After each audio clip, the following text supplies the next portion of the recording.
Welcome to the Michigan Golfer Show.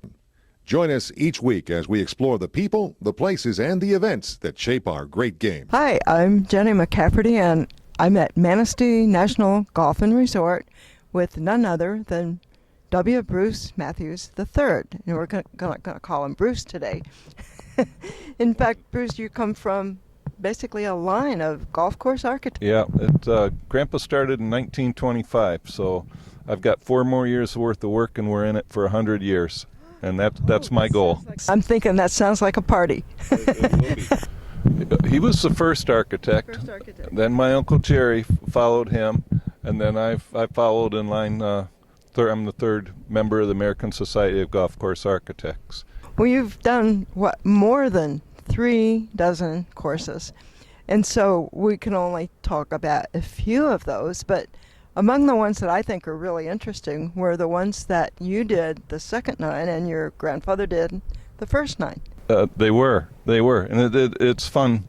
It's fun having both our names on the same golf course. It's you've got Crystal Lake Golf and Country Club up here in Beulah, and then Brookshire Golf Course in Williamston. Crystal Lake was done. Bob Reichel was the owner of it.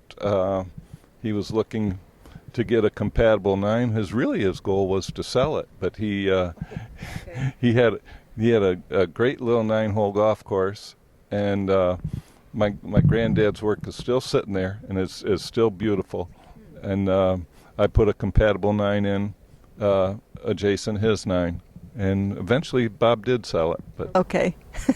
Well, in fact, that's kind of what I was wondering was when you're following with a second 9 of any course, and never mind your grandfather's course, how much do you feel like you need to replicate some of the philosophy? I wanted to on both those golf courses. His philosophy was good philosophy. His greens were very playable. They were very interesting, very contoured. They would be mound work on the outsides of the greens, bleeding in towards the center, which make for very interesting putts. So I did. Yes. So I did the same thing. And really, when you look at our styles, we do a little bit different when we move a little bit more dirt now. But my granddad's, my Uncle Jerry's, and myself, we still have that same philosophy of the greens, and it's the underlaying of whatever golf course that we do. And Brookshire Golf Course was interesting because the first 9 was sitting there. He did it for a private club in 1959. My granddad did. Wow. And the owner, Dave Mahaney, has a very successful restaurant business, and he had that 9, and he wanted another 9 to complement the existing. And so he got the property across the street and then did it. We did the second 9.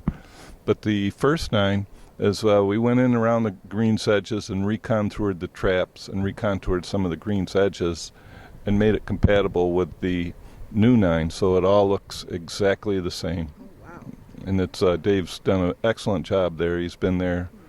I did that in 1991, so it's been 30 years. And still a success in Williamston. Well, so the relationship with owners must be different in every. It is, and it's 99% fun. The owners are. That's the thing. We do a very technical job, bringing the land to the game and the game to the land, and then having people play it across it. There's a lot of technical things that happen to get a golf course be put in, but the people are really what's interesting in this occupation. You meet all types, and it's a great time. And most of them are lifelong friends. I can walk into any of the golf courses I did, and talk to the owner. They're just great friends. That actually says a lot about the relationship if you can maintain it afterwards. That's really pretty cool. Yes, yeah. It is. Yep, it's a lot of fun. Well, I think we're going to wrap up this show and move on to some others. So, Bruce Matthews, thank you very much for talking with us about Brookshire Inn and Golf Course in Williamston and Crystal Lake Golf Course in Beulah.